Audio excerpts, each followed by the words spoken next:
Hey, hey, hey, hey. It's the Stratosphere Lounge, episode number 52. I'm your friendly neighborhood host, Bill Whittle, and good to have everybody back. We are getting close to Christmas time. I think, what is this, Thursday? I think Christmas is Wednesday. This is probably our last pre-Christmas TSL. We might do one on Christmas Day. Who knows? Who knows? As you know, if you're watching the show live, I have a little comment stream that's going on the right sidebar there, and every now and then something just kind of cracks into my consciousness, and her benevolence just wrote a note that said, "Never change this music, that Petula Clarks music. I love it so much. I'm going to get the rights to it. If I get the rights to it, then I can put it in the show and keep it there on the beginning. But you'll probably notice when you watch on YouTube, I have to cut the music before I start recording since I don't have the rights to that." But that I know a place is just terrific, and that little trumpet blare at the end, that little bum bum bum bum bum ba, it's absolutely great. I did a post on this not too long ago, before we got BillWhittle.com up and running. I did it on Facebook. I'll do it again, I think. There's an animator out there named Mike Jitlov, and he made a movie called The Wizard of Space and Time. It was one of those kinesthesis stop motion things where you take a picture of yourself standing still, and then you click off a frame of movie, and then you move half a foot forward, and you click off another frame, you run them together, and you just flying down the thing. And The Wizard of Space and Time is one of the coolest, revolutionary things ever. It was done before the digital age. I could probably make that movie, do the effects on that movie in about an hour now. I'll bet he spent a year on it.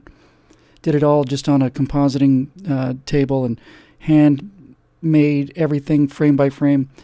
But the reason I bring up Mike Jitlov is because I saw his movie when I was probably 19 or 20 in 79 or so, and it just blew my mind. Then I found another movie he did, this way before the internet, obviously, and it was called Animato. And Animato is something, again, that could be done relatively easily today with all the digital effects we have. But the fact is, it was so revolutionary in terms of the imagery. And I'll put them both up. I'll make a singularity post to do them. I'll do probably Wizard of Space and Time and then Animato. The reason I went to all this trouble to tell you all this is that's the first time I became aware of that song, because he used I Know a Place for Animato. And if you get a chance to Google it or look it up on YouTube, you'll see it. It's just that's when I first heard it, and it always just stuck in my head, and it's like to do for the theme for this show. We take the show out someplace bigger and better, and I think bigger and better is going to be the motto for 2014. And isn't that sweet? Let me take a moment here. Weird Dave over there said, and we had 100 comments on Facebook. I sent a post yesterday from Fort Lauderdale Airport saying that I couldn't do the show last night because I was in Fort Lauderdale picking up my mom to come out here for Christmas. And I think, what's the number here? It's just, you people are you're just the best people in the world. What do we have here? We had 58 comments from people saying, say hi to Mom for me, and tell your mom we're really glad that she was your mom, and thanks, Mom. And somebody just said it just now, so I think she's actually watching this live at home. So, Mom, Merry Christmas, and a lot of people are fans of yours, I guess, because you helped us bring us out here, and my friend Dana, who's helping watch my mom too, and just two of my favorite people in the whole world. So, thank you very much for those kind words. You can't, you gotta take care of your mom. So I'll be sure to read her some of those comments. It's just very, very sweet. I have the best people in the world out there, really do. So I saw that Jitlov thing for Wizard of Speed and Time. I might have said Wizard of Time and Space, Wizard of Speed and Time. Thanks, Dave. It's amazing. And Jitlov is just one of those guys that put themselves in I'm sure you all have people like this. Doesn't have to be in show business, obviously. There's somebody who just did something when you were in a real formative period of your time. Maybe it was a shop foreman or something, or somebody who you grew up with, or somebody you admired or something. But somebody did something that really hit you so deeply that even though you haven't thought of them sometimes in 25, 30 years, they come back to you like it was yesterday, and you just feel this kind of warmth. I'll tell you who else had that effect on me. And this will set me back. There'll be some of you out there who will know this name and know the experience. Somebody who had an artist who had a really, really profound effect on me is a guy named Michael Iceberg. Most of you out there going, who? But a couple of you are going, Michael Iceberg, I can't believe you said Michael Iceberg. Michael Iceberg was a guy who was he's still alive. He's a synthesizer artist. And Michael Iceberg performed at Tomorrowland in Disney World. And he had a mirrored pyramid, and the pyramid would open, and Michael Iceberg would be inside this pyramid with something like, 11 keyboards. And again, this was real early. It's probably, I remember seeing him on senior nights. That was 1977. So Michael Iceberg this is the first time I've ever heard sampled audio where you could, hit a keyboard and hear a cow moo, and you could do the phase shifting and stuff. He was a synthesizer artist, and I only saw him perform probably twice. But he was so interesting and so different and so profoundly sweet. And he sang a song called Fanfare, I think it was, which is just the most adorable song. I think it was just a little love song to his daughter, I think is what it ended up being. It was just heartbreakingly pretty. And by the way, Mom, everybody's saying Merry Christmas to both of us, so I just want to let you know. So Michael Iceberg was in Tomorrowland, and some of you may remember him. The kindest guy in the world. And if again, this is, the amazing thing about the internet and about YouTube especially, for me, is because all of this stuff is out there now. Things that used to be just gone forever. I would see, I remember watching Top Cat when I was like 4 or 5, that old Hanna-Barbera cartoon, and it's like, yeah, I remember that. I just go on YouTube and I can watch the opening, thing, or I can probably watch a couple of episodes. Nothing is lost. Best thing I ever saw on YouTube was when I found the that World of Tomorrow Futurama video at the World's Fair in 1963, because that changed my life. And I've run that a couple times. I'll run that again, too. I think that's just a profoundly formative thing in my life. Anyway, I know it's a little random today, but I don't have anything politically to be really completely ticked off about, so I guess we'll just do, this opening rant is more of a walk down memory lane thing. But I'm sure that must be true for you guys, too. I don't know if it's an artist or somebody, but it's the thing that's appealing about guys like Jitlov and Michael Iceberg is how obscure they are.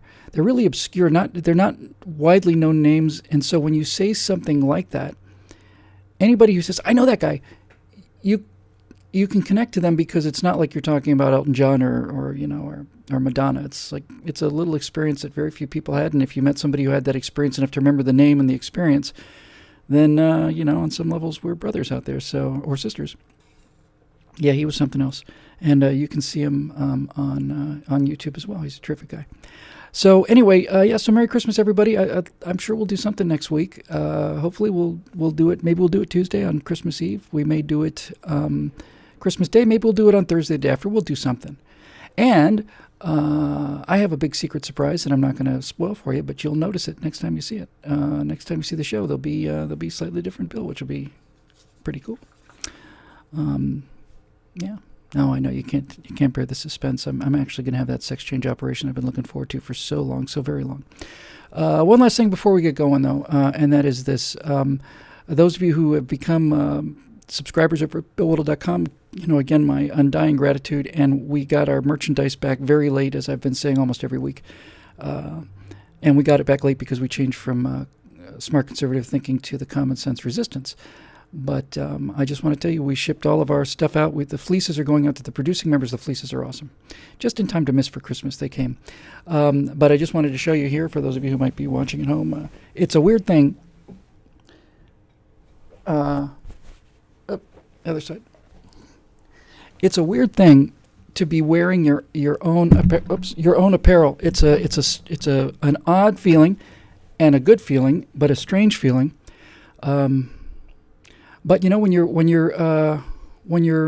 wearing your own picture and your own stuff, I guess over time you just kind of get used to it. Excuse me. I think I like the handle better this way.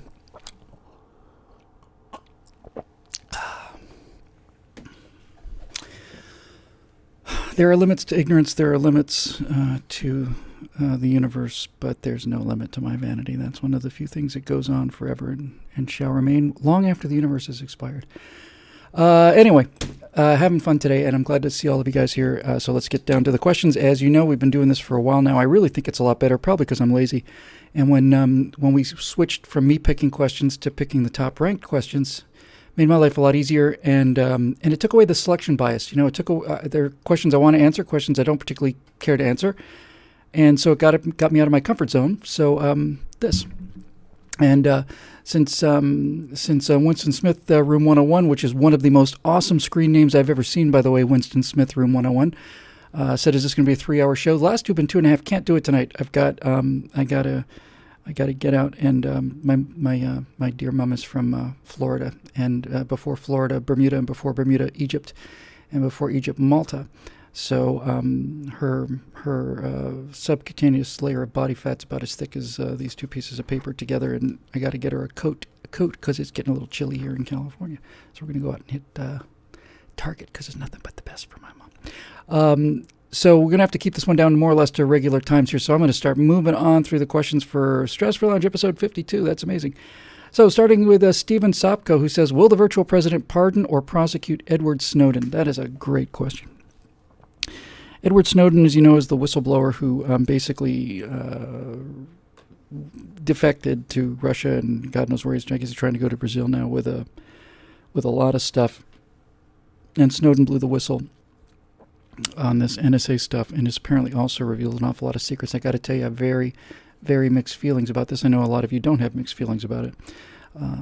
The answer to that question is, I think, in a case like this, I'll just give you my gut reaction. That's a very interesting question. I haven't thought it through yet. So I'll just give you my off the top of my head reaction. If I was virtual president, I would prosecute Edward Snowden to the fullest extent of the law. I'd get the toughest conviction I could get out of him, and then I'd probably pardon him. And the reason I say that is because by virtually any definition, he's a traitor. He's given secrets to the enemy. He's given vital information to the enemy. He's, by any account, a guy who has taken national security secrets of the United States of America and sent them over to our arch enemies, and we are going to pay an enormous price for this. People may die as a result of it. Likely they will. And that is treason. There's no other way to spin it. That's treason, and the penalty for treason is death. And honestly, we don't even begin to scratch the surface, I think, of the size of this intelligence leak. So on the one hand, I am right there, like that, just exactly like that. And now I'll give you the counter argument. I think I'd prosecute him to the full extent of law, try to get the death penalty, and then if I got the death penalty, I would commute it, and I'd make him serve, 5 years, 10 years, something like that. The reason I would pardon him or reduce his sentence is this. And it's actually kind of an interesting symmetry. I've said this before, and I'll say it again. There is nothing that can destroy this country from without. Nothing. Terrorists can do a lot of damage. Terrorists with nuclear weapons, can do very serious damage. Giving the secrets of things like our encryption stuff, the acoustic signature of our submarines, all of this other stuff is tremendously damaging, and can hurt this country and will hurt this country in enormous ways. But I'll tell you something, and I believe this from the bottom of my heart. There's only one thing that can actually kill America, actually kill it. And it's not even an economic collapse, because the idea of America can survive an economic collapse. But the fundamental idea of America, the fundamental reason we're here, you put aside all the economic reasons we're here, the fundamental reason we're here is because this is a country, and it's an experiment in the idea of being able to do what you want to do, say what you want to say, think what you want to think. And it's this reactor of ideas, and the freedom, it's not the physical freedom to get on your motorcycle and drive someplace. That's all secondary. The entire essence of America is the intellectual ability to think and say what you damn well please. And so the only thing that can destroy America as America exists, at least in my mind, is for Americans to reach the point where they get to the place, and they're at this place now, where you hear them say, we can't really talk about that, or you shouldn't say that on the phone, or I'm going to change my voter registration or something, or somebody's listening to this. When we become a secret police state, when every American not only has his speech suppressed, because suppression of speech is catastrophic, but it's deeper than that. When your speech is suppressed, your thought is suppressed, and your actions are suppressed. And so the idea that the federal government is spying on every single American, and every single American knows it, and every single American is now monitoring themselves and watching what they say and living in a perpetual state of low-grade fear of saying what's on their mind, that is a bigger threat than China, Russia, Al-Qaeda, and all of it put together, in my opinion. All of it put together. All of it is much, much, much less dangerous to this country than what the NSA is doing and what this out-of-control government is doing. When they've weaponized the IRS, and when the NSA is basically opening billions of emails a day in direct violation of the Fourth Amendment that says we should be protected, we are secure in our papers, electronic papers, in the same way that the speech is electronic. I'm not shouting at you from a town crier position in the middle of a town square. When they are harvesting billions of emails a day and texts, and the Fourth Amendment in the Bill of Rights says that we are protected against this kind of unreasonable search and seizure, except when there is a judge present and oaths and affirmations are taken. Billions and billions of oaths and affirmations a day, apparently, are being done in some giant underground judge farm that they have with what? 7.5 million, 25, 30 million judges down there hooked up to machines just swearing oaths and affirmations to open every single email and every single text. No, this is the end of America. And that's why I would pardon him. Because what he did was make this a news story. If Snowden had just been a regular whistleblower, if he'd just been a guy at the NSA who had said, hey, they're doing this, we never would have heard of Snowden. They would have brushed that news story up, and the government and everybody else would have just basically made it go away the way they always do. It wouldn't have been a story, wouldn't have been a big deal, would have been just some nut lunatic talking about the tinfoil hat brigade. But because he had the leverage of the damage that he could do, because he had the leverage of the information that he had, you couldn't ignore Snowden. And since you couldn't ignore Snowden, you couldn't ignore the NSA. And since you can't ignore this problem on some level, I believe he may have saved the country by bringing this to our attention. I'm sorry, that's how I feel. I do feel he's a traitor. I do. And you're going to have to go a long way down the line to find people who are more militant about protecting the security of this country and who understand what treason is. But at the same time, and this is the thing that's so remarkable about this case, at the same time as being a traitor, he is also, in my opinion, an enormous patriot. Enormous patriot. Isn't that weird?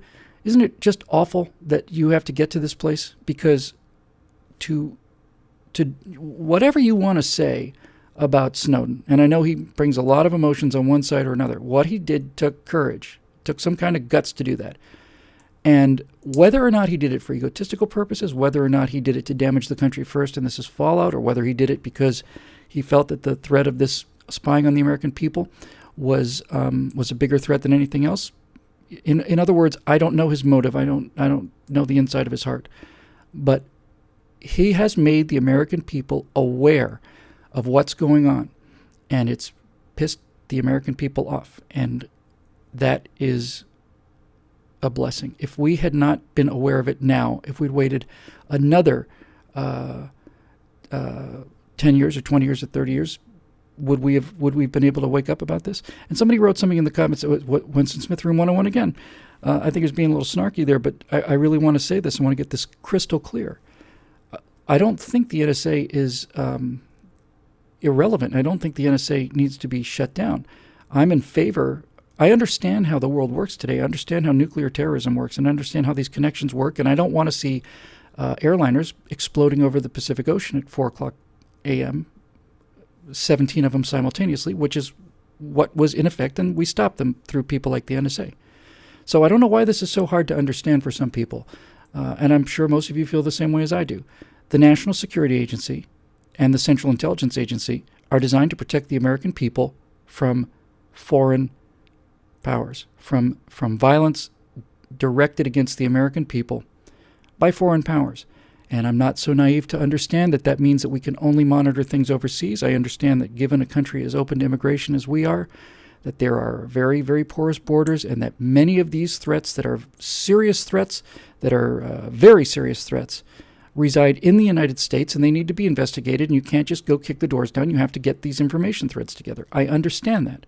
Where they went off the rails was when they stopped limiting their searches to people who were either known terrorists or connected to terrorists. Once they started just harvesting information of people who are innocent, they crossed a line. And because they live in such a bubble, these patriots in the NSA, because most of them are, virtually all of them are, they're the unknown, quiet people that work without glory in dark rooms and have repeatedly caught these people before they could act. They catch them all the time. So I don't want to sound like I'm down on them for this, but somebody has lost their way. And this is not unusual when you find people who have lost their way. How many times do we see this? Isn't this is the way that we always get into trouble, is when people with good motives try to do the right thing, and in their zeal, they just lose their way. Somebody somewhere must have said, well, if we do this, if we open up every single American's email and text, we can keep people free. Sorry, that's not what I meant to say. We can keep them safe.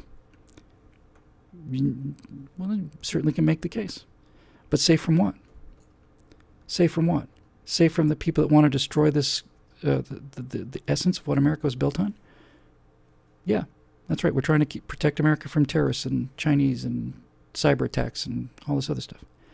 Okay, then watch the Chinese and watch the terrorists. Don't watch the people you're trying to defend, because when you are watching the people that you're trying to defend and you are intimidating them, you have not only outlived your usefulness, you're doing more harm than good. And I'm way behind on these virtual presidency things. I've been so underwater. I think the next one I'll do is, I've got one on surveillance. And my response is the virtual president. That's the only one of the 11 where I'm actually furious. I'm actually furious. I have to tell you, the first take of that, I couldn't get through it. I was so choked up. I was so angry. And so my suggestion I think I'll release this next, in the virtual presidency thing on surveillance is, number one, we're going to shut these programs down, and we're going to stop spying on the American people. But we do have to spy on some people. So the question is, who do we spy on, and who decides? And my solution, because I like rhetorical solutions that are interesting, I said this is such an egregious violation of faith on the part of the government. The American people are now so suspicious of their own government that how can we trust an oversight committee? Who can we trust to sort this stuff out? And my suggestion was that I would, as a virtual president, I would convene a special panel. And the panel would consist of 535 Americans, one selected by absolutely at random from each congressional district in the country, and then 2 American citizens selected completely at random, 2 from each state in the union. And I know many of you realize that that's how our Congress is set up. But the problem is Congress is the one that dropped the ball. If Congress was doing their job, they would have, this never would have happened. So I'd go out and I would randomly select from the phone book or from the voter rolls 435 Americans, 1 from each congressional district, another 100 Americans, 2 from each state. I would basically reproduce the Congress of the United States of America with citizens who've been taken randomly right off the streets, not these people that want to be there forever, just regular citizens. And then I would sit there with these 535 people, understanding that many of them are not capable of having a security clearance, and understanding that you've got a pretty porous sieve there. And I would basically sit down with them in a room with the NSA executives, with the civil libertarian lawyers, with people on all different sides of the thing. And I would trust the American people to do the right thing. I would trust that panel of the American people to say, this we can allow, and this we won't allow. And I'd take their advice. Because I think 535 randomly selected Americans would do a much, much better job of deciding what's safe and what's unfree than the good people who've lost their way in that agency, and the people in Congress who've fundamentally, as usual, criminally forfeited their oath to protect and defend this country and the Constitution of this country. So there's no congressional oversight, so I'd convene a little Congress just for this particular issue, and once we had it done, we will get to the place where people start feeling a little more confidence again, and then we'll see about dissolving that little commission. Anyway, Zachariah Tiemens, question is thoughts on the Chinese lunar landing? Yeah, I have thoughts on the lunar landing. First, I'll give you my snarky thought first because I don't like being pushed on the shoulder. Somebody pushes me on my shoulder, I push them back. So my thoughts on the Chinese lunar landing are, congratulations, great job, 40 years late. 40 years is half a century, basically, since we put soft landers on the moon with Surveyor. The Russians put Lunokhod rovers up on the moon 40-some years ago.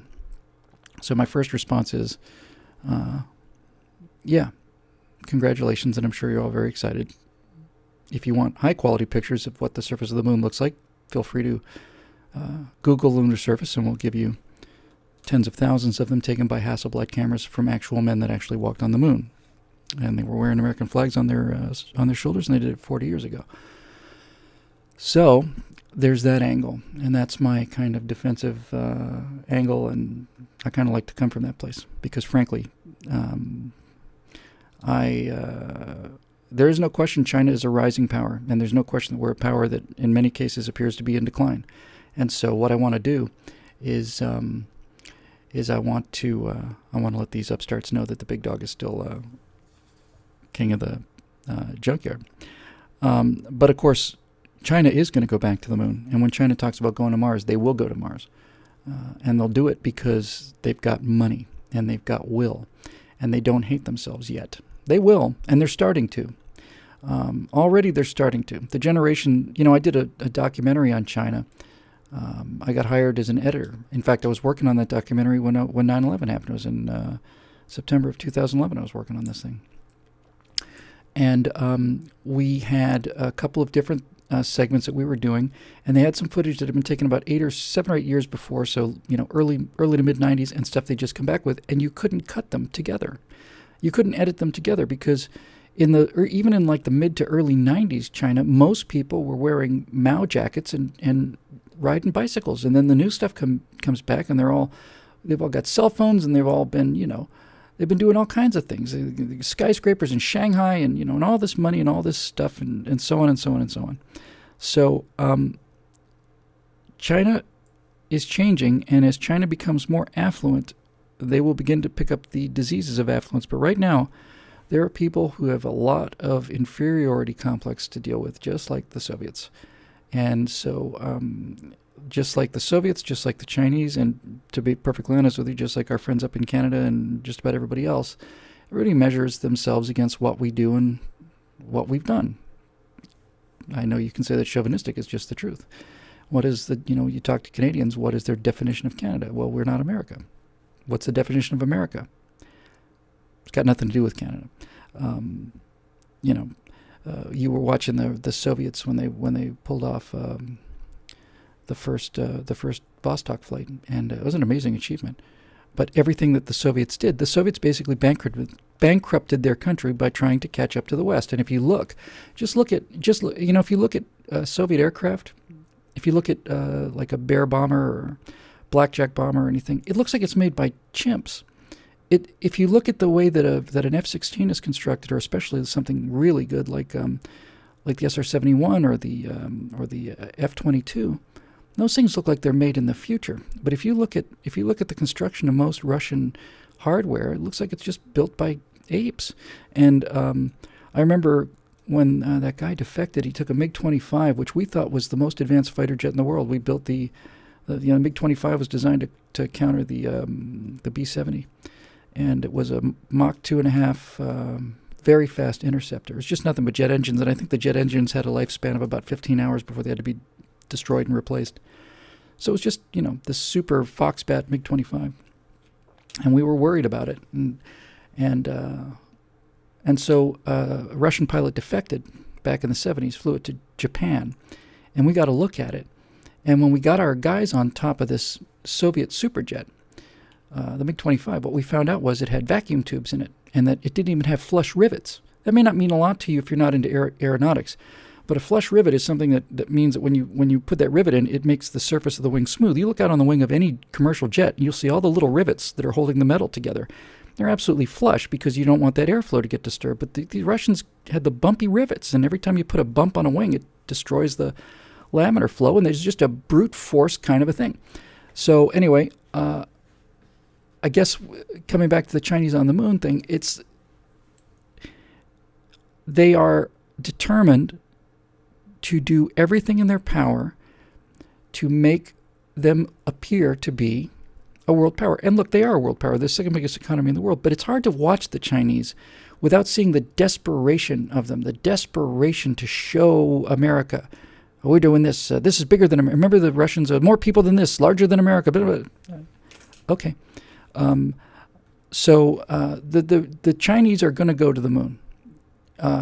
And if they say they're going to go to Mars, they're going to go to Mars because they got the money and they got the will.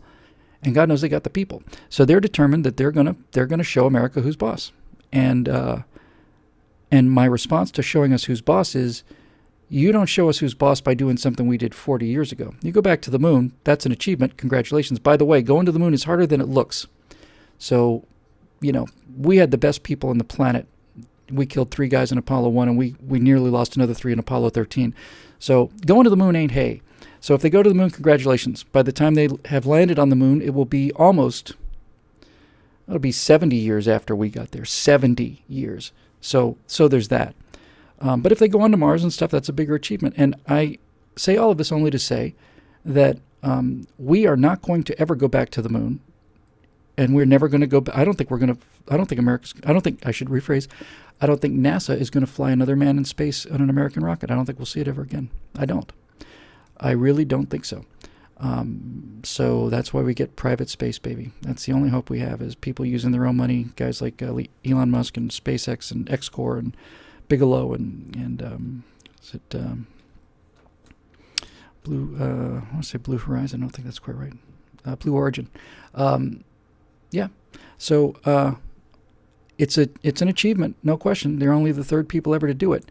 And they've got a couple things in there. Got a little space station, a couple pressurized things in space. Again, 30 years, 40 years ago. So, yes, of course, I'm worried about it. And at the same time, I keep it in perspective, and it makes me just angry when I think about what we could do if we would just unchain ourselves. I don't know if those of you have been keeping up with the Aurora updates, but we had a Project Nerva back in 1970s. Late 60s, early 70s, we built, 20 flying, workable nuclear rockets, twice the efficiency of the best chemical rocket. And it was in 1970. And we just sit there, and we could go. We could go to Saturn tomorrow if we wanted to. If we wanted to go to Jupiter, we want to go to Mars, we'd go tomorrow. We've got the technology, we've got the means. The government doesn't have the money. The country has the money. We just don't have the will. I took a question on... I guess it was on Hot Seat at PJTV, and said, what would you do if you'd won that $500 million Powerball thing? I said, I'd put $5 million away to have some fun with, and then I'd take the other $495 million and I'd build an orbital vehicle. I'd get us into space and I'd keep us there. And that's not joking either. That's exactly what I would do. Anyway, so the Chinese lunar landing, question number 2 out of the scores that I've taken with 38 minutes in. Yes, it's an achievement, and it's a step, and their footsteps, and they're coming up behind us. And I think that China is not. I'll close by saying this. I think everything that makes China China, and that everything that China does well, is antithetical to inventing things. I think China is the paradigm of this vast hive of people, and I don't see any individual achievement there. Their scientists are getting better, and some of their breakthroughs are alarming to me. But they are not outside-the-box thinkers. And when I do see them doing something genuinely outside the box, when I see them do something that really is like breakthrough, holy cow, that's when I'm going to be worried. Watching them running in our rearview mirror trying to catch up with us, doing the things that we did a while ago, it means there's somebody on our heels, but it doesn't mean, hey, man. When I see them start doing some breakout things, when I see the iPhone or something like that come from China, something earth-changing, then I'll know we're in real trouble. And I don't mean to let it get to that point. So moving on, Jesse Cobb says, why can Miley Cyrus do a performance objectifying women without consequence, but when Phil Robertson states a religious belief, he's suspended? So this is the whole Duck Dynasty thing. And the answer, Jesse, is because Miley Cyrus is a Democrat and Phil Robertson is a Republican, or at least Miley Cyrus is a liberal and Phil Robertson is a conservative. Then if you have any other questions, you haven't been paying attention. There's a lot of people wanted to know about this Duck Dynasty thing. It's always good for me to come clean at the beginning. It's not a story I followed closely. I've never seen Duck Dynasty. But as I understand it, I do know that this is a show. It's a show called Duck Dynasty. It's about these guys who make duck decoys. They're kind of these conservative guys out in the middle of the woods, and their numbers on that show are unbelievable. The final episode, the finale, the series finale for Breaking Bad was 10 million people. These guys get 13 million every single week. So it's an enormously popular show. My understanding is one of the people on that show, Phil Robertson, basically said that in his opinion, his religious belief says that homosexuality is an aberration like some other things, and he mentioned bestiality, and everybody else went out there and, all the progressives went insane and said, he's equated homosexuality to bestiality and so on and so on and so on, and I suppose he's been suspended and so on and so on and so on, and what are my opinions about all this stuff. I'm going to cut to the chase here because I don't know too much of the details of the inside of this case. My strong moral and ethical preference would be that you should be able to say what you want to in this country, and if people are so offended by what you say that they end up boycotting your network and you can't get you just can't monetize the show because you can't get advertisers, well, that's a form of freedom of speech on the part of the people who've been offended. I don't like the idea that people get fired because they have an opinion that people disagree with. So now the question becomes, well, how do you apply that to like Martin Bashir? And for those of you who don't know, Martin Bashir lost his job at, was it CNN or it was CNN? Is it Martin Bashir? Yes. Because he said things about Sarah Palin that were just scatological. I mean, he could have said that about anybody, and he should have been fired. That's not a question. What he said was so offensive about an individual person. Look, if Martin Bashir had said that I think Christians are a bunch of hate-filled rednecks, would he have been fired? Of course not. He says that every day. So once again, it's the double standard, and I have to tell you something. I'm tired. My as I said, my inclination, my ethical and moral and philosophical inclination would be let people say what they want to without consequences. Somebody want to say something that's offensive, you don't have a right not to be offended in this country. But I will tell you this. I have watched now for 5, 6, 7 years and watched our team just take it on the chin again and again and again and again and again and again and again. Just take it on the chin again and again and again. They got Glenn Beck off of Fox because they were able to organize a boycott of his sponsors. And comes a point when I'm tired of losing to people that fight dirty, and it means now I have to fight dirty. And the question becomes, if you fight dirty in the presence of dirty fighters, do you become the enemy? Do you become scum like them? You don't get a chance to walk away from this fight, so you really have to ask yourself, are you going to play fair and lose, or are you going to, if somebody's fighting dirty, do you fight dirty and stay alive? And I think I have an answer for this. I've used this example before because it's such a clear example for me, but my understanding is that in the very, very early stages of the war in the Pacific in Guadalcanal, when the Marines really first ran up against the Imperial Japanese Army, we basically cleaned Guadalcanal out, and there were a small Japanese garrison on a very tiny island, I mean like Gilligan's Island, tiny island, out across the strait. Guadalcanal had been secured. Those Japanese garrison out there was starving. They couldn't get supplied, and so the Marines just basically let them starve for a while. They could not get them supplied. So anyway, one day, looking through their binoculars, the Marines see that the Japanese soldiers are waving a white flag, the white flag of surrender. And so some, 10, 15, 20 Marines, something like that, get in a little boat and head out to the island and they're going to accept the surrender of these people. They'd never met them before, by the way. They knew about Pearl Harbor, but this is the first time they've ever fought them. So they do the right thing, and they do the decent thing, and they do the honorable thing, and they go out there to accept the surrender of this enemy in uniform who is surrendering. So the Marines get off of their barge, and they start walking towards where the Japanese guys with the white flags are, and all of a sudden these machine guns open up and kill every single one of those Marines, and every one of them that had the Marine Corps globe and anchor on their shoulders had their arms hacked off with samurai swords and put in a big pile. And from that point forward, my understanding is that the Marines didn't accept surrenders anymore. So the question you have to ask yourself, using that as an example, is, what does that mean? Does that mean that the Marines are as brutal and essentially not the same as the Imperial Japanese forces? I don't see that at all. I don't believe it that way. I just don't believe it.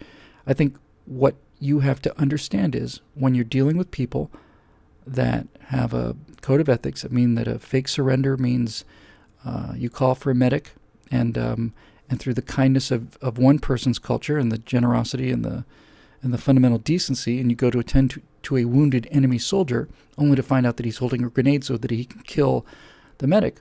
Once you see this enough, you have to ask yourself, are you going to play by their rules, or are you going to play by your rules? Because if you play by your rules, you're probably going to lose.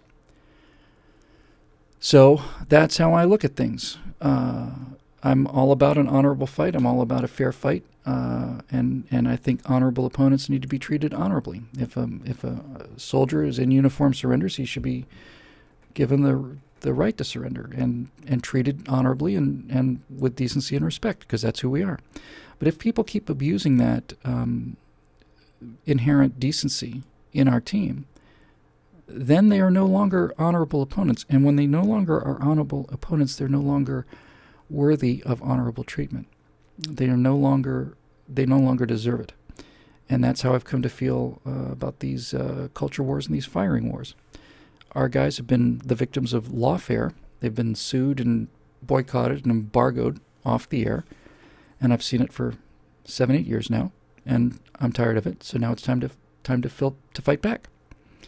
And my friend Jeremy Boring and the guys over at Truth Revolt organized a Twitter campaign against Alec Baldwin when he made those homophobic comments, and got him kicked off of MSNBC and cost him his Capital One endorsement. And they also were a big part of getting this guy off the air at MSNBC. Do I like that? I do. I don't like the fact that I have to do it, but if we're going to be fighting these people, it's a sign of us punching back. I'm tired of getting punched in the face and not hitting back. You know, I didn't set these rules, but they did, and I'm tired of losing. So, if it turns out they force him off the air, that show is so spectacularly popular, they will do a show somewhere else called Dynasty of Ducks, and no copyright violation to Duck Dynasty, obviously, and that show will be a big success because they're enormously popular and there's a market for them. And frankly, if they do get pulled and the show is pulled, somebody will buy that show and it will triple their audience. So that's my opinion on the Duck Dynasty thing.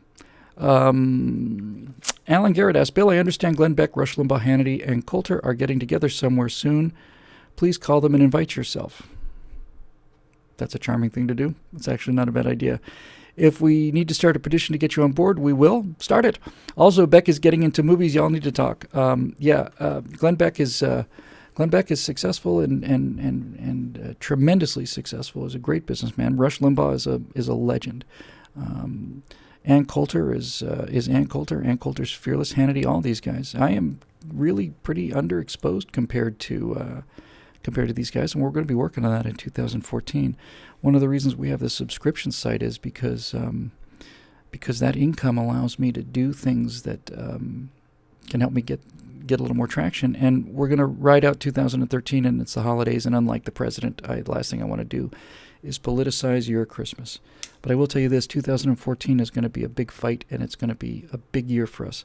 The wheels are coming off of these guys, and I shot 2 afterburners on Tuesday, and one of them is pretty angry looking at the last year. The next one, the one that's going to release in 2 weeks, is called Into the River, and it's time to run these people into the river because they are in trouble.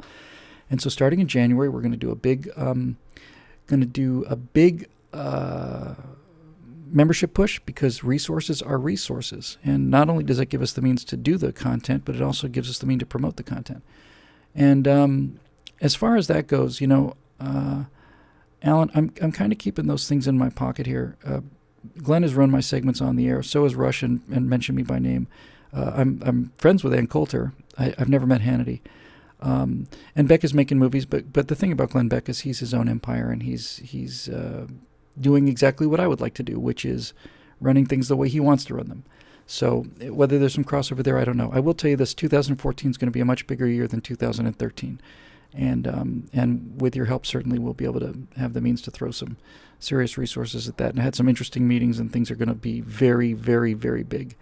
I think we're going to beat the daylights out of these guys in 2014. I think the wheels are going to come off.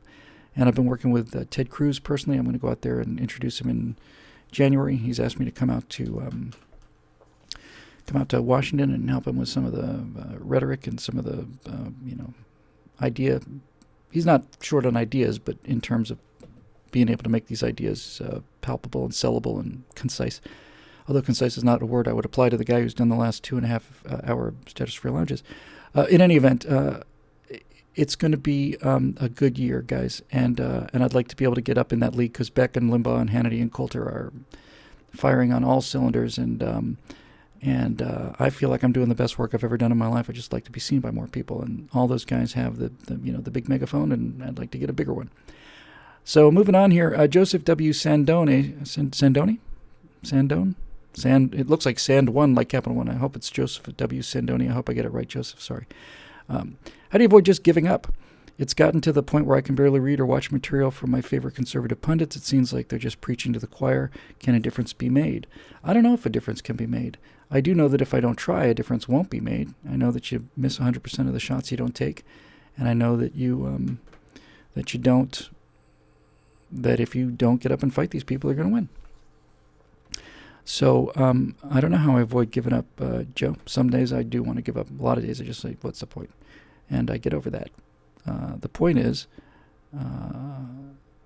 aside from the fact that there are people out there who've come to depend on me, and I take that very seriously, just only because I'm able to say the things that you believe and feel. So that keeps me going. Every time I check my Facebook page, there's some new incredible email or some incredibly flattering this or that, or that gets me going for the whole day. So really, you guys do more for me than I do for you. But ultimately, what it comes down to is, I don't know if it's going to make a difference. I do know if I don't do it, it won't make a difference. And the way I stop giving up is I'm just not going to let it happen. And I'm not. I have to live with myself. I can't say that. This country, which has been handed down to us for hundreds of years and generations of people, and needless to say, as I always say, soldiers that never came home. I can't face myself and say, I didn't do everything I could. I didn't do everything I could. So I'm doing everything I can, and you are too. And the support, just even the emotional support, is a big part of this fight. It's the first time in the history of the country that the future of the country wasn't dependent on battle fleets or guys with rifles or fleets of bombers or submarines or aircraft carriers. It's the first time in the history of the country that the future of the country is dependent on people who can write and who can speak and who can persuade people. It's a battle of ideas. We're fighting for the soul of this country's ideas. And I guess that's why I'm where I am today. I guess that's why a guy who spent his entire childhood wanting to be a fighter pilot and get up in the sky in a high-performance airplane and blow commies into atoms has found himself as a writer and filmmaker and stuff, because we've got to get up there in a metaphorical fighter airplane and rhetorically blow them into atoms. I'd rather do it for real, frankly, but that's not my call. I didn't get to make that decision. So that's it. I get up every day and do it, and hopefully that helps you get up every day and do it. And the fact that you get up every day and do it helps me get up every day and do it. And you got to mow the lawn. So let's get him. I actually do think, though, honestly, Joe, I really do, Joseph, I think the winds have changed. I think this guy's in trouble and he's not getting out of it. I think he's really done. And I think if we just really start to get on the cavalry now, we can run these people into the river. really think we could really, really, really make it so that people won't make this decision again for another 40 years. But we will see about that. Moving on. Zach Smith says, what are your views on the recent Phil Robertson debacle? I think I just talked about that earlier. Sorry, that was a question in order of likes. So hopefully, Zach covered that for you earlier. John Swetlin wants to know, which will come first, another ball player to bat 400 in a season or a militant LGBT protest in front of a mosque because of the Islamic stance on homosexuality? Well, the answer, of course, John, is that another player will bat 400 before that happens, because the idea of betting 400 is at least theoretically possible. The reason that the lesbian, gay, bisexual, and transgendered, the LGBT community, protest Christians and not Muslims is because they know that Christians won't hurt them, and they know that Muslims will. So it's that kind of false courage. It's that kind of, that whole kind of truth to power thing is like when you see these guys, in masks out on the streets of America, and they feel like they're, they feel like they're in Les Miserables because they're challenging the man. They know they're not going to get fired on. They know the worst that's going to happen is that they're going to get arrested, and they're going to get on, somebody will be taking pictures. They're going to be famous on YouTube. They're going to be, worst that's going to happen to them is they're going to spend a night in jail, and they get to feel like they're speaking truth to power because they know that they're not going to get hurt. They know that when they protest this or protest Christians or protest conservatives, they know that they're not going to get hurt. And so it's false courage. It's a kind of, stuck it to the man. Really? Yeah. What'd you do? I went out there and threw a rock through a Macy's windows, and then I went to Starbucks and tweeted about it on my Mac Air. That kind of courage. And that's different than the kind of courage that guy who stood in front of those Chinese tanks had, because that guy who stood in front of those Chinese tanks in Tiananmen Square had just seen a number of his friends, and when I say a number, I mean probably 800 or 900 of them, run down by Chinese tanks. So he wasn't dealing with American soldiers there or any of that. He was standing in front of people that he had just seen these tanks run his friends over and turn them into gray goop. So when that guy stood in front of a line of tanks, that's actual courage, real courage. And that guy could have been, rather than protesting for freedom, which means I loved him anyway, he could have been protesting for communism, and I would have had that guy, would have had my respect, certainly. They don't protest in front of a mosque because they know what will happen to them if they protest in front of a mosque. And they don't, and it's easier to criticize Southern Baptists than it is to criticize a billion people who, still in Iran, they hang homosexuals on construction cranes, and the progressive left would rather align themselves with them against American conservatives than with American conservatives against the people that are actually killing homosexuals. And the reason for that is because they know that they can get in the face of American conservatives and have their little code pink rallies and build their giant puppets and make their faces and their signs without any real threat to them, without any real consequences. But they also know that if they were to go over to Iran and try that thing in order to save actual lives instead of hurting people's feelings, save actual lives, most of them probably wouldn't come back.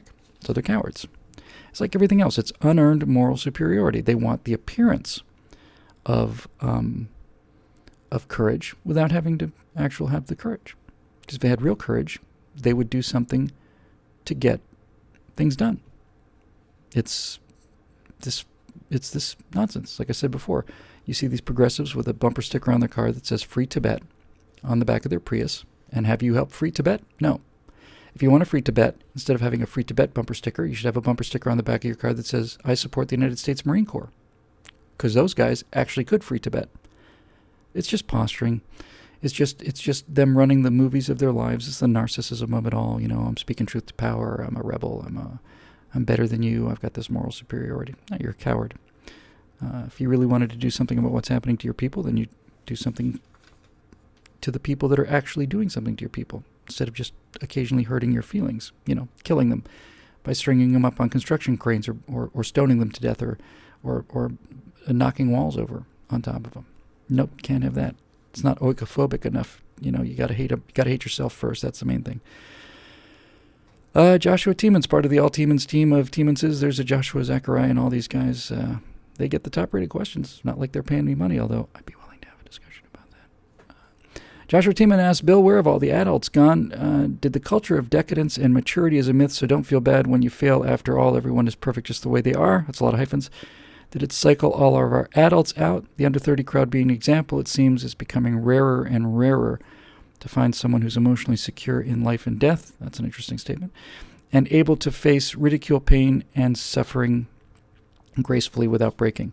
I feel like I've been piling on the millennials lately, and I don't want to do that. But it is true. They are emotionally less able to deal with hardship than those that came before them. And I heard somebody say something, I think I might have mentioned this a week or two ago. I basically saw this article that was kind of saying the millennials are, it was about a woman who's 40 years old and she won't get a job, and thought of her, she's talking about it to her psychiatrist, 30 rather, and talking to her therapist, and the guy says, well, maybe she should just go get a job. She just burst into tears. She says, I can't do my laundry and study at the same time. I don't know how. 30 years old. I can't get a job. I'm going to have to see if I can find a way to apply for some more student aid and get another degree because I can't face the world. And so that was an article, and everybody was bashing the millennials in the comment section. And this one millennial kid got up there. And at first I thought, typical. He's like whining and complaining, and he's not accepting responsibility. But the kid's point, I think, really moved me. He basically said, what do you expect of us? Who do you think made us? Who do you think built us? It's not our fault that we can't handle this stuff. You're the ones who never, who gave us all of this precious snowflake stuff. And I think the guy's absolutely right. I think he's absolutely right to be angry and upset about it. I don't want to get into the discussion we had before because it was a long and epic discussion about the generations and how I think that the short form is, this is my take on it, is that the greatest generation, the World War II generation, came home. Guys like my dad came home, seeing their buddies turn to jelly, and they didn't want any more loud noises, and they didn't want any more trouble, and they just wanted to sit back and relax and have a scotch and watch some TV and the things that they saw, both through the Depression as young people. As I said, the only time I ever saw my dad cry was when he was talking about watching people eat out of a garbage can in the Depression. The things that they saw as kids and then the things that they saw as young adults in World War II meant that they had been completely traumatized. They all had, I think all of them as a generation had post-traumatic stress syndrome. So they come home and they have families and they don't talk to their wives. They never mention what happened in the war. They don't talk about anything. They talk occasionally with their war buddies, but they don't talk about that. They don't talk to their kids. They keep this emotional distance. God knows they earned it. What happened to them over there. And so they came back and they were good providers and not terribly great fathers in terms of the emotional support. Not nearly as good fathers as they themselves had, I think. They just checked out. And so I think their children, that's my generation and the Gen Xers, are now the parents of the millennials. And what we want to do is we don't want to be Mr. Stern guy who doesn't do anything, never see any love. It's just get off of this. Don't make me count to three. What are you trying to do? Heat all of outdoors. And so our generation, I think, which have been fairly, I'm speaking in the broadest generalities, okay? But our generation, which had pretty emotionally distant dads, decided we're not going to be emotionally distant to our kids. And what we've done is we've gone too far. We've decided that we're going to be their buddies. Hey, buddy, how many times have I been on an airplane or been in a Toys R Us and seen some child having a temper tantrum? And a grown man, instead of saying, you are going to stop this, and if you don't stop this, I'm going to count to three, and if I count to three, you are not going to like the consequences. Behave yourself. They won't do it because they hear their dad's voice there, you see. So what they do is some 4-year-old or 3-year-old kid doesn't even have the neurons to understand what's going on, who just wants to be told what the limits are. And they say, now, buddy, didn't we talk about this, about what's appropriate and what's not appropriate? Didn't we talk about how this is disruptive and how it's not really... And he's trying to reason with a 4-year-old. They don't have the ability to reason themselves out of a paper bag. A 4-year-old kid will have a face full of chocolate chip cookies and have brown chocolate all over them. Did you take the cookies? No. You can't reason with these little animals. You've got to straighten them out. You got to discipline them, and they won't do it. And so the millennials are victims of their parents. So everybody wanted to be nice. Hey, buddy, how's it going? Hey, buddy, how you doing, pal? Oh, yeah. No, sometimes you have to be mean if you're going to be a parent. Sometimes you have to be mean and hard. And single moms have it hard because they have to be mean and they have to be nice. We had all this conversation before. Joshua. So I don't blame them, but it's true. They've never, since everything has been handled for them, and since no one's ever been mean to them, and since we can't have bullying, and you're not allowed to lose a baseball game because you may feel bad if you lose, so we won't keep score, or we won't cheer, we won't root, and so they've never had to deal with it. They didn't have to deal with it when they were 10 or 20. Now they're 30 and they haven't had to deal with it. So, we made them that way, and we didn't do them any favors, obviously. And, for those of you who don't know who Pajama Boy is, I was on the road when I saw this.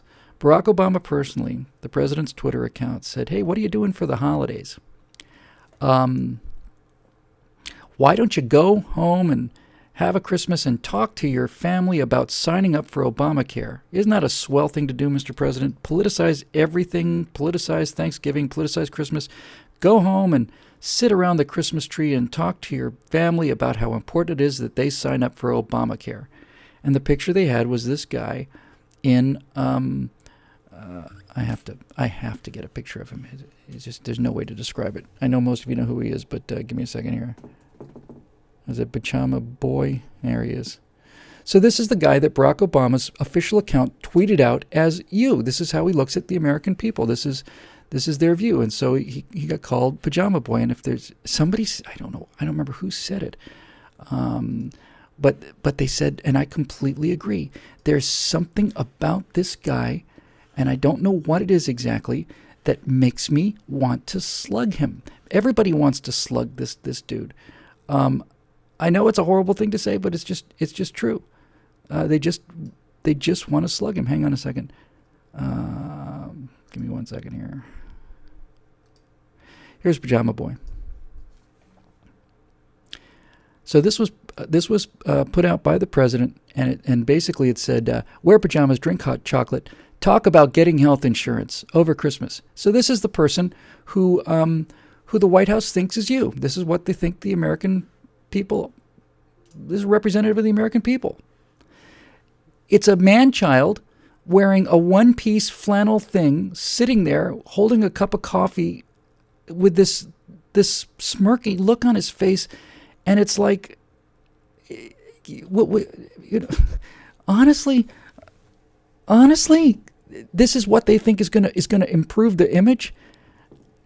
I don't know what to say about this, except for the fact that it's another sign of how clueless these people are. That this guy would be hey, do this. This is what we want. This is what we think of you. This is the modern American male to the progressive elite, to the president of the United States. The president of the United States thinks this is what American men are.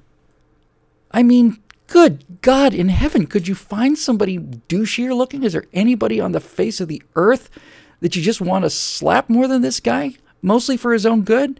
Seriously, dude, join the Marines. Honestly, somebody, Andrea Kent said it's been proposed that this is actually Rachel Maddow. Yeah, exactly. Honest to God, the first thing I thought of the second I thought this, saw this guy, I thought, oh, C.S. Lewis, man. C.S. Lewis, we make men without chests and expect from them virtue and enterprise. We laugh at honor and are shocked to find traitors in our midst. I don't think this guy understands the meaning of the word honor. I don't think this guy understands virtue or enterprise. I think this guy is the most self-centered, douchey little narcissistic weenie. And this is what the President of the United States thinks the American people will connect to. I don't know to what degree I'm a steely-eyed missile man is, but if you don't know what a steely-eyed missile man means, it's an aviation term. I use it all the time. If you don't know what a steely-eyed missile man is, then this is the polar opposite of what a steely-eyed missile man is. All of those test pilots, all of those astronauts, all of those flight directors, all of those people that went to the moon and did all of the miracles that make our lives happen. Guys like Howard Hughes and Grumman and Northrop and all these guys. They're steely-eyed missile men. They're the polar opposite of this dude. Polar opposite. And this is the kind of country that Barack Obama wants. He wants a country of dependent adult children. Your child can stay on your insurance policy under Obamacare until he's 26. He's a 26-year-old child. And when we have a nation of children, what do children want? Children want to be taken care of. Who do they want to be taken care of by? Well, they can't be taken care of by themselves. They get taken care of by their parents. Their parents drive them everywhere. Their parents are paying their rent. They're living with their parents. What's going to happen when their parents die? Guess who's going to take care of them then? Yeah, that's not an accident. It's going to be the government's going to have to take care of these helpless, worthless people who just can't cope with anything. You yell at them or you even argue with them, and they start to cry. We're in trouble. Moving on here. What are we doing? We're actually not too far off on time. Mark O'Malley says, am I smelling money or hallucinating? I don't know, Mark. It sounds like fun. Do you know of a reason that a citizen cannot buy insurance from an offshore entity and get treated at a location they maintain offshore? I'm thinking a converted cruise ship. I've been on a Navy hospital boat, and they're great. I suspect there are no end of fed-up docs that would be champing at the bit and Thank you for saying champing at the bit and not chomping at the bit. It's champing at the bit. Congratulations. Champing at the bit to work in a sane, free market healthcare system. By the way, I'm of Irish ancestry, but I'm from Texas, so think cowboy drawl, not leprechaun lilt. Leprechaun lilt. Texas. Good Lord, he's an Irish cowboy. Wow.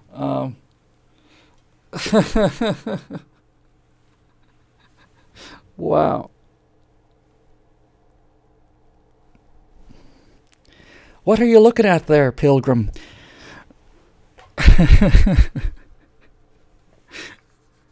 Oh, man. Feel your hand, you son of a bitch. The little Irish leprechaun cowboys. Look, the thing that this Obamacare thing is doing is making it impossible for doctors to make a living under the government healthcare system. So they will go either out of business, because they've made enough money, if you ask the president, obviously. And so they'll either go out of business. But what's really going to happen is we're going to see the rise of concierge medicine, where doctors are going to opt out. They're just going to say, we're not taking any Medicaid. We're not taking any insurance, certainly not any Obamacare insurance. You know what? I'm just going to have 50 clients, and they're going to pay me cash. And these are the people that can afford not to have to go to these Obamacare exchanges. And there's enough rich people out there who would rather just pay cash for top quality medical care. And doctors are going to do that because, number one, doctors are people, and they've worked their tails off for all of their lives to become these extremely specialized, extremely valuable, extremely useful people. And it's not just that they want to make some money, although they do, and they've deserved it.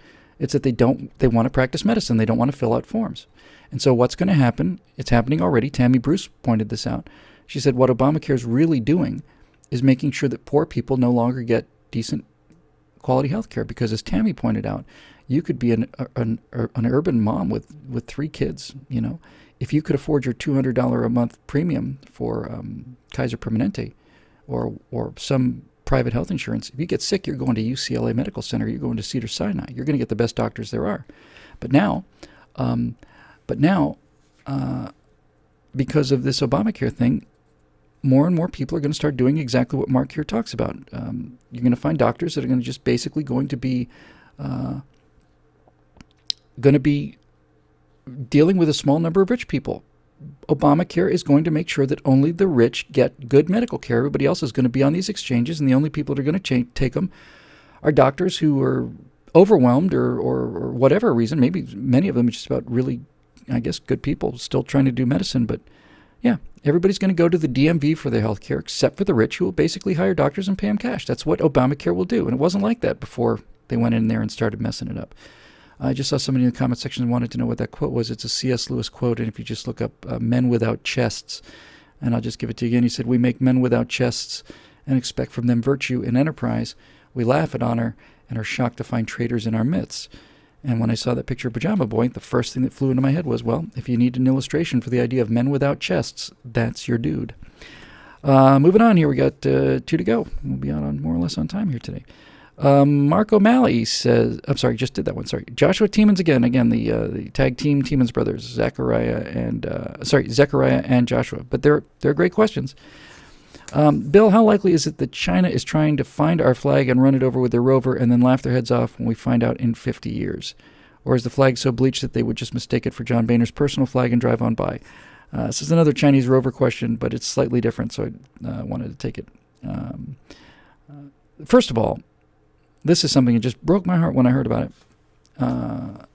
It just really did. It just is a little tiny little thing. Just made me sad. Somebody pointed out that because obviously the moon doesn't have an atmosphere, so there's no ionosphere to protect the moon from ionizing radiation, ultraviolet rays, and all that other stuff. That's why you have to wear a spacesuit, among other things. Somebody pointed out that the American flags that we planted on the moon back in the 1970s, 60s and early 70s, by now would have taken so much ultraviolet light that they're essentially completely white. That all the colors have been basically just zapped out of it by high energy radiation. And so that if you were to go to the Apollo landing sites today, the flags would be white. It's like the French arrived and landed on the moon. But that's also kind of beautiful in a way too, because those flags do have stitches and stars on them, and you can walk up to them, and those flags will be there for longer than anything. Those flags, nobody realizes this, but the flags on the moon and the descent stage of the lunar modules are going to be there forever.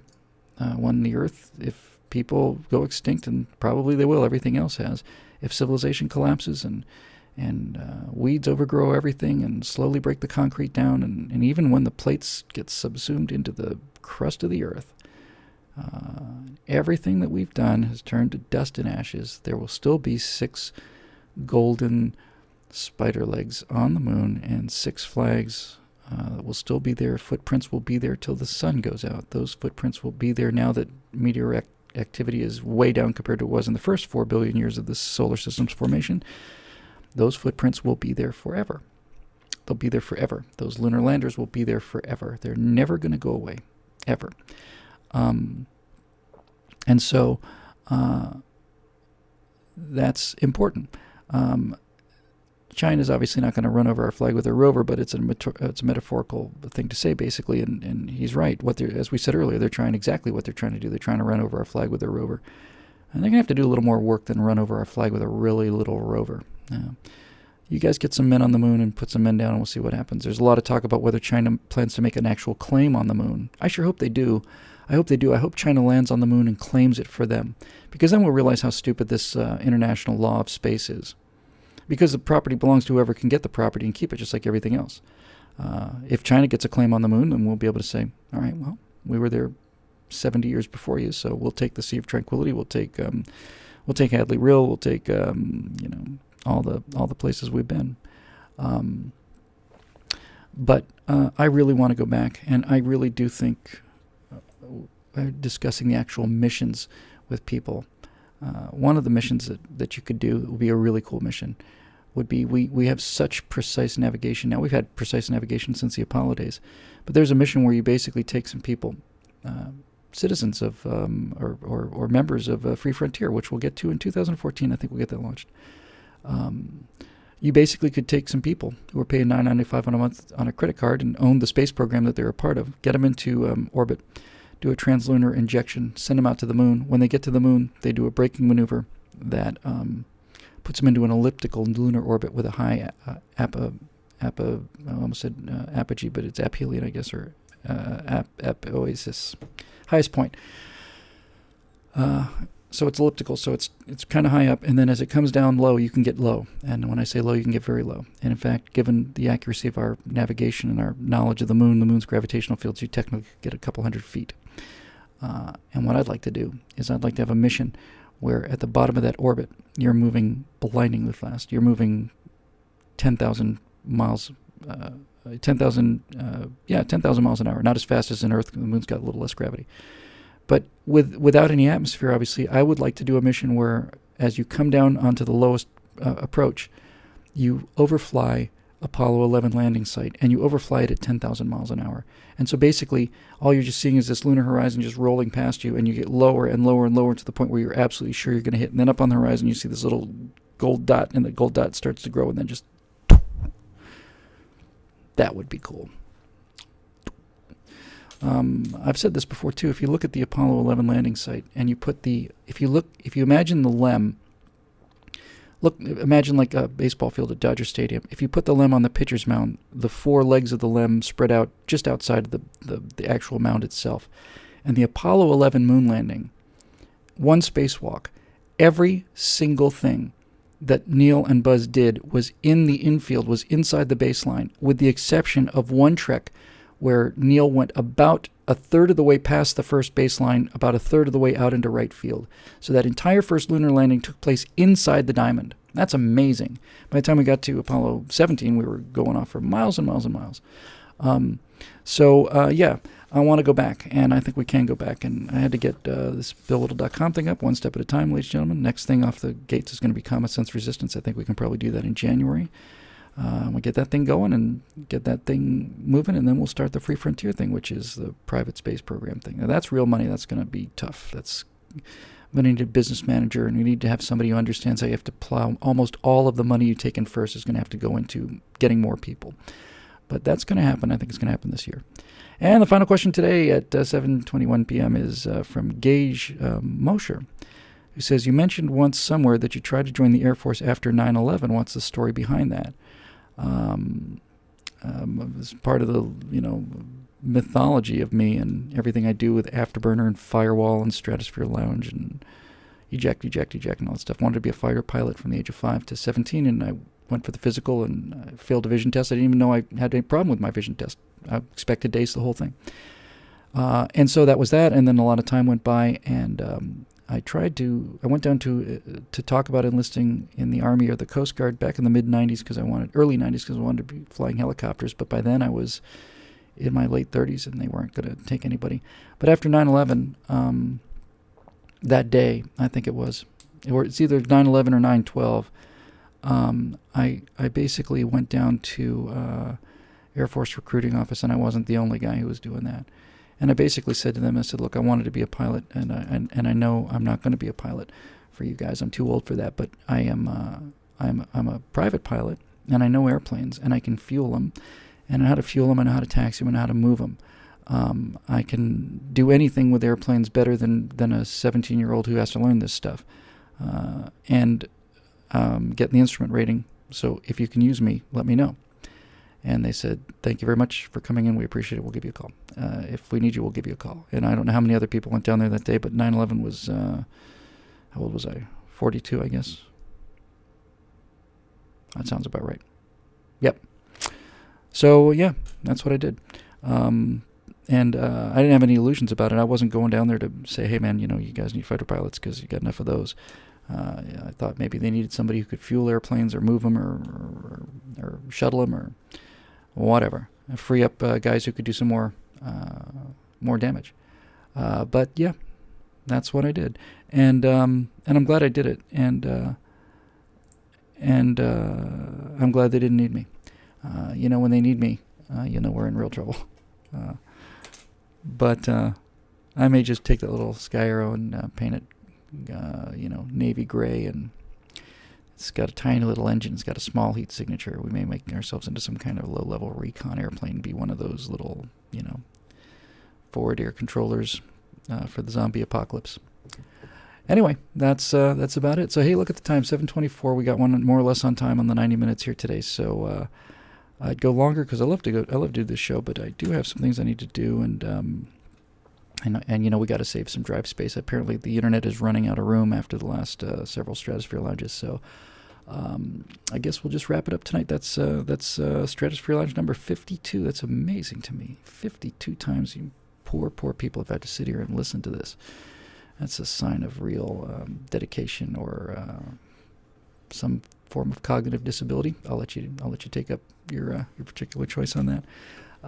So hey, listen, Merry Christmas, everybody, and thanks for the support. 2013 was a great year. We'll do another one, probably do another 2 before 2013 is out. But like I said, we had a late start with the merchandise and everything. We're shipping the last of the fleeces out to those of you who are producing members. Anybody who signs up now, of course, gets your stuff pretty much right away. And going to leave you with an unpolitical Christmas and an unpolitical holiday. But I'm warning you, fine people, that starting on January 2nd, I'm going to start blowing this trumpet because somebody's got to beat these people, and I don't know anybody who's better at the messaging than I am. There are other people who are much better at many things than I am, but the messaging I get, and I know you get it too, and I think you feel it the way I do. The winds have changed, and these guys are in trouble, and now is the time to run them into the river, and that's what we're going to do. So expect a push in 2014, and if you're already a member, thank you. If you aren't, I know many of you want to be, and it's tough times out there, so please, I don't want anybody feeling bad about that. But this isn't for me. It doesn't go into my pocket. This is money that we need to do. By the way, we will do the Common Sense Resistance, and we will do it, if not at the end of January, then we will do it in early February. That's coming. That's an idea whose time has come, and that's the way to go. So I think hopefully by the end of January, you will see me in with age 30 years, I might be missing an eye with some makeup and scars, and I'll be crawling through the rubble, and I'll be sending out the first of these pirate radio signals from CSR Actual, and I can't wait to do those. It's going to be fun to do something that's cinematic, that's fiction, that's writing, and using other actors, using young actors. It's going to be really, really, really fun. So that'll happen in January, I'm quite sure. And I think, as I said, it'll turn into the world's most fun role-playing game or something bigger than that. But at the very least, we'll have ourselves a final time. Talk to some people, too, about licensing and stuff. And I just won't bore you with it, but since I just blurted it out, I'm going to go ahead and trademark the Common Sense Resistance fist in the wrench. And let me tell you why. I'm going to trademark it because I'm never going to enforce that trademark. I'm never going to enforce it. I'm going to let people make their own T-shirts. I want people to make their own banners, their own posters. If you sell a T-shirt on Cafe Press that's got the Common Sense Resistance logo and you're making money on it, then I say rock on. Last thing I want to do is own this thing. I'll do fine with it. We'll sell plenty of merchandise and stuff, but the last thing I want to do is enforce a trademark against our allies, against people who are excited. The reason I'm getting it trademarked is because I don't want the other team to trademark it. These low-life, no-good-for-nothing venal swine will the trademark's already filed. I'm really concerned that one of them would have filed the trademark for our own logo and basically sued us out of business, or at least forced us to stop using our logo. So that fist with the wrench in it is going to be available, and we're going to let anybody license it that will not license it. We're not going to do any licensing. We're not going to enforce the trademark. We're just going to have it. And since we won't enforce it, it'll essentially be useless. But what it does mean is, it means that no one can come in and take it from us. No one can come in and trump it. No one can come in and copy our own logo to use against us. That's why I'm doing it. And by the way, I had some clarity on this too. And what the Common Sense Resistance is, specifically, is it is the arch enemy, the absolute antithesis and the bane of Organizing for America. BarackObama.com became Organizing for America. The logo is going to sit there and once he's out of office, there'll still be the Obama logo. He'll still be the figurehead of all of this progressivism. Organizing for America. Acorn has turned into Organizing for America, and we are going to be their nemesis. And we're gonna bring him down. And every time I see an Obamacare, I want somebody to spray paint a fist and a wrench over it. Be careful, not inciting anyone to criminal activity, because that would be very, very, very wrong. But it's going to be really cool. And somebody said, I'll split the money with you. You don't have to split the money with me at all. I make plenty of money on this on my own. If you want to run with this thing and come up with a cool design, great. What I really like to see is people do designs for their own wrench, So when you get your 5 names in there and we get this thing up and running, the automatic word generator will assign you a CSR code word, and then you can put out your own websites, put out your own videos, do anything you want to. I don't need coins, and I don't need royalties for this. This is bigger than me, bigger than that, and I will do just fine on this. Don't you worry. So at 7:30, it's an hour and a half of hilarity and priceless punditry. Somewhere on the web that's going on. But for those of you who are here, thanks for joining us. Thanks again for all the support as always. Thanks especially to our members. I just have to keep saying that because they're keeping us going here. And thanks to all of you, and expect 2014 to be better. It's possible that the next 3 years will be so awesome that it'll make up for the first 5. I think there's a real chance of that. I really do. So until next week at episode 53, I'm Bill Whittle, your host. Thanks again for all the Facebook comments. Couldn't be here without you. I will, in fact, as all of you said, say hi to Mom and have a great Christmas with Mom and Dana and all the rest of the family and all that other stuff. And we will be back next week. I'll let you know what date. And I am way behind on updates. The last thing I'll say is I had to travel, obviously, down to Florida, but also at PJTV we had to shoot 2 weeks' worth of stuff. In the last by Friday and Tuesday, I had shot 2 afterburners, 8 Clavin Whittle segments, 4 hot seat segments. We shot probably 30 trifectas. We shot a lot. So this last week was kind of a wash for me in terms of just working like a dog, but we'll get all caught up on Facebook and on BillWhittle.com and get these videos out there. All right, thank you very much. You know who I am. That's me. I'm Bill Whittle, your host, the steely-eyed missile man in charge of making sure your Christmas is the Christmas from hell. So don't forget, wear pajamas, drink hot chocolate, dress like a 4-year-old, cry if somebody disagrees with you, and don't, for God's sakes, listen to BarackObama.com, and don't let people just have a Merry Christmas. Make sure it's a highly politicized Christmas. Get people talking about health insurance, because if there's one thing that will endear you to your war hero father or uncle or cousin or anything, is to sit on a couch with a latte in your hand and in a one-piece flannel onesie and tell everybody about how dreadfully important it is to join the legions of the undead over at Obamacare. We're doomed. I'm glad C.S. Lewis is already dead, because if he was alive today, I think he probably would have just shot himself. I couldn't go out on that image. It's just not fair to you. Merry Christmas, everybody. We'll see you before Christmas or shortly thereafter. Thanks for joining us, and we'll see you next time. Bye-bye.